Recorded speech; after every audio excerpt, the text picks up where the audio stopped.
One time, Rav Pinchas of Koretz was in a difficult period in his life, and he felt he needed to travel to the holy Baal Shem Tov in order to help him. Rav Pinchas of Koretz was confused about his faith in Hashem.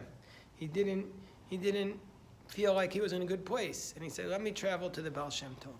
And just at that moment, as he was preparing to travel, he heard that the Baal Shem Tov actually had visited Koretz, and he was staying in an inn in Koretz. So Rav Pinchas of Koretz hurried over to where he heard the Baal Shem Tov was, and as he got there, he found the Baal Shem Tov teaching the students about the passage of Amalek, which appears in our parsha, in Parshas Beshalach, and he found the Baal Shem Tov teaching the students about Moshe holding up his hands. It says that Moshe held up his hands high in order to defeat Amalek. Now it says that the hands of Moshe were held emunah, that they were held emunah. So emunah literally means, b'dei Moshe emunah, it literally means that the hands were steady.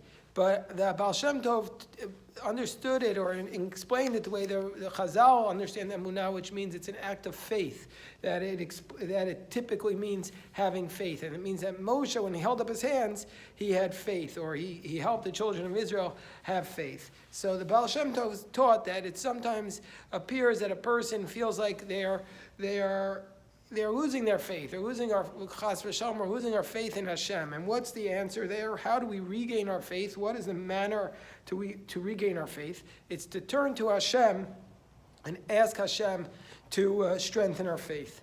And the real harm that Amalek did by attacking Bnei Israel was to weaken their faith. Amalek weakened the faith of Bnei Israel in Hashem. And the Bnei Israel desperately needed to regain their faith. And when the way to regain our faith is to turn to Hashem and pray to Hashem. Hashem, can you help us regain our faith? That's why Moshe held up his hands high and told them to pray to heaven and ask Hashem to give them back their faith in Hashem.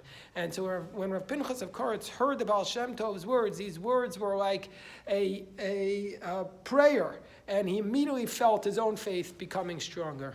That's the story of Rav Pinchas of Koretz visiting the Baal Shem Tov. So the Baal Shem Tov understands that the battle of Amalek with Bnei Israel is really a battle to maintain our faith, even in the darkest of times. And the message for all of us is that by keeping our faith in Hashem, we'll be able to get through the most difficult journeys of life. This message of maintaining our faith in Hashem does not only mean that we believe that Hashem exists. That's not what maintaining our faith means. It means that we fully commit to the commandments of Hashem and a way of life in service of Hashem. It means that as we encounter obstacles in life, we do not waver in our value system. The best way to defeat the Amaleks of the world is by strengthening our faith and therefore our commitment to Hashem.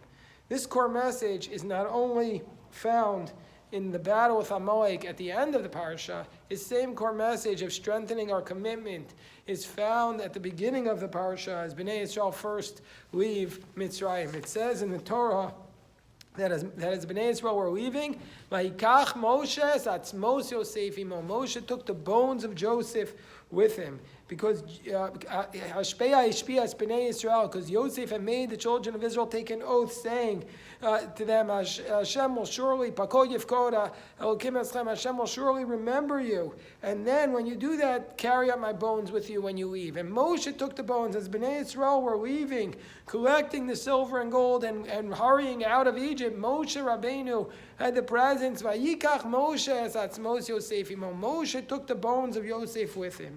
The Talmud tells us, the Gemara in Sota, Yud Gimel tells us, how was Moshe Rabbeinu able to find the bones of Yosef? So says the Talmud that Moshe Rabbeinu, who had a greater burial than Yosef, says the Gemara, none other than Moshe, who personally got involved in carrying the Aron, the coffin of Yosef. And so when Bnei Israel were leaving, it says, Chacham lev yikach mitzvos, that the wise one will take the mitzvos, because Moshe Rabbeinu sought the mitzvah. He sought this mitzvah of who he's going to have the ability to carry the bones of Joseph. How did he know where he was buried? The rabbis say that that Yaakov's granddaughter, Serach, the daughter of Asher, she was still alive. And Moshe Rabbeinu went to her and he said, where was Yosef buried? And she said that the Egyptians took Yosef, put him in a coffin, and threw the coffin into the Nile River in order for it to be a blessing, for Yosef's bones to be a blessing to the Nile River. So Moshe Rabbeinu goes to the edge of the Nile River and he says, Yosef, if you come up now, fine. Otherwise, we will be freed from this oath. And at that moment, Yosef's bones rose. The atzmos of Yosef rose up from the Nile River, and Moshe was able to carry them out. So what was the importance of Moshe Rabbeinu taking Yosef's bones at that moment? On the one hand, it's as simple as a promise is a promise is a promise. The Bnei Yisrael had sworn to bring Yosef's bones with them when they would eventually leave Egypt, and this was a fulfillment of that oath. That's on the one hand what it was, and Moshe Rabbeinu was fulfilling that oath. But it was also a deeply symbolic act. Cemeteries are a very important tool for historians to determine when a community starts and when a community ends. In this case, by removing the bones, Moshe is making a clear point that the Bnei Yisrael had zero future in Egypt. Dr. Leon Cass notes that the bones were the only physical link that the Bnei Israel had with their ancestors in the land of Canaan. Even though on the surface the bones represent the past, they actually represented the future. By gutting Egypt of the bones of Yosef, by taking out the bones of Yosef, taking them with them from Egypt, they're declaring, we have no future in this country. Our entire future is in the land of Canaan. And Dr. Cass writes, the gesture is important to the mission of Moshe Rabbeinu.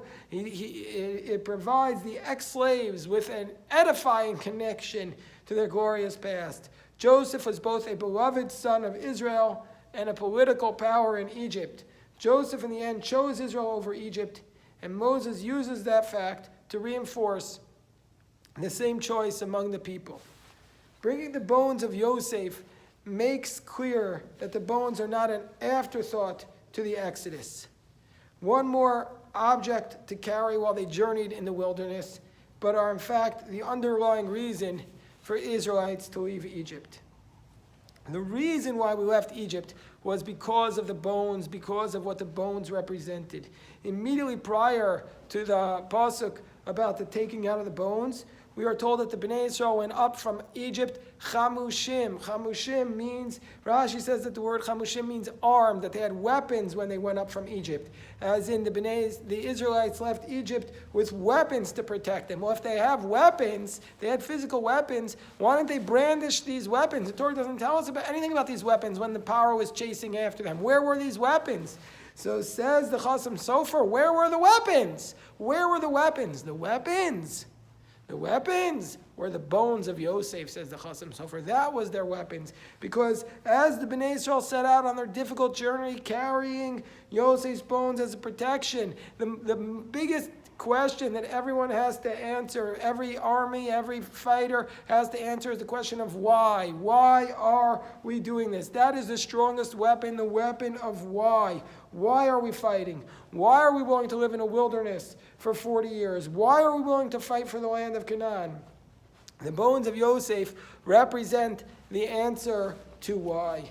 The bones symbolize an unbreakable bond with our ancestors and also a map for how to move forward.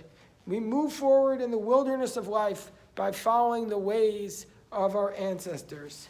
The Chidah, Chaim Yosef David Azulai, notes that even the greatest prophet of all time, Moshe Rabbeinu, Moshe was unable to find the bones without Serach. Serach had to tell him. Who's Serach?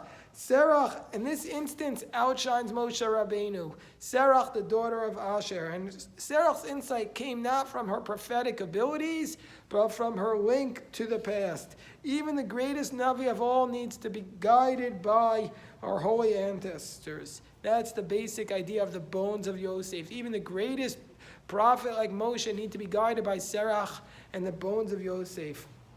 And this point about the importance of linking to the past as we forge a new future is made even starker by the Talmudic teaching that the bones of Yosef traveled in the wilderness next to the holy tablets of Moshe Rabbeinu.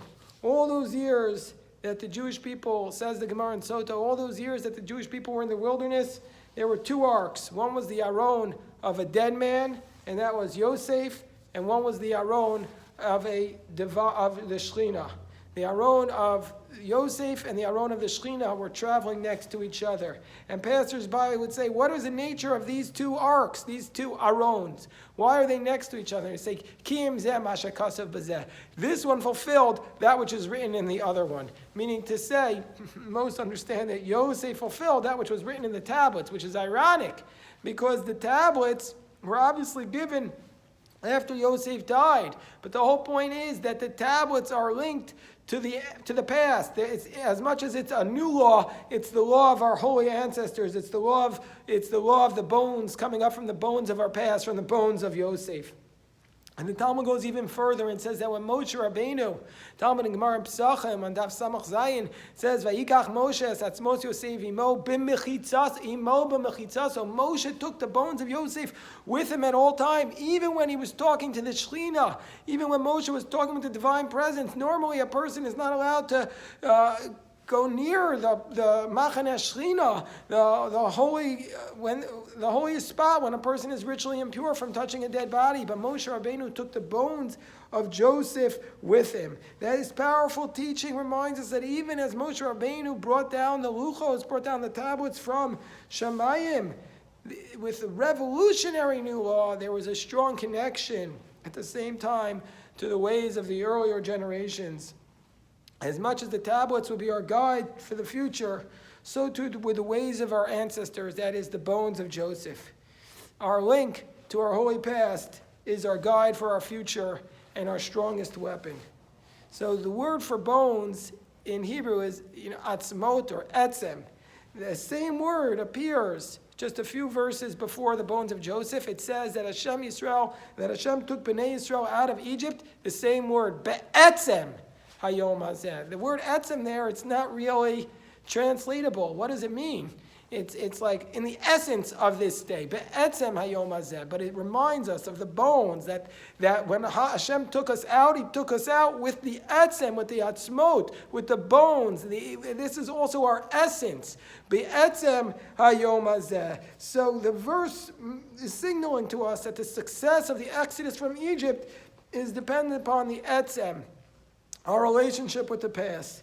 So too, if we go back a few verses earlier, when we learned for the first time about the mitzvah of the Karban Pesach, we learned that there's a prohibition. We're told that the commandment, we're told that there's a prohibition that when we eat the Karban Pesach, we're not allowed to break a bone. It states, ve'etzem tishberu. You're not allowed to break a bone of the Karban Pesach. It seems like a random law. Why can't we break a bone of the Karban Pesach?